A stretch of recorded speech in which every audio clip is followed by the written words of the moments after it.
Welcome to Luca is a Billionaire, where the only thing I invest in is your answers. In this video, I will explain how to connect your Apple Watch SE to your iPhone. First, make sure your iPhone's Bluetooth is turned on. Then, power up your Apple Watch SE. It's important to keep both devices within a few inches of each other during this initial setup process to ensure a smooth and successful connection. This first step is crucial for the pairing to begin automatically. Once your watch is on, open the Apple Watch application on your iPhone. You'll see a prompt to start pairing on both your watch and your phone. Tap it on both.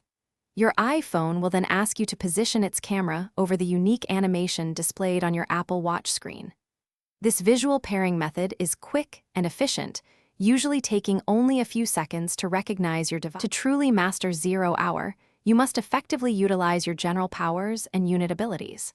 Always scout enemy positions using inexpensive units or spy drones to anticipate their next moves and unit compositions.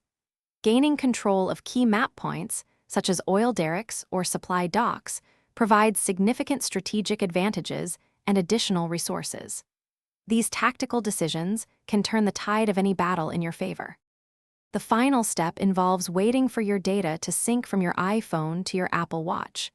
This process can take several minutes, depending on the amount of information. Once complete, you can personalize your watch faces and arrange your apps. Your Apple Watch SE is now fully connected and ready for you to enjoy all its features, from fitness tracking to notifications. Thanks for watching and please subscribe. It's the best investment you'll ever make.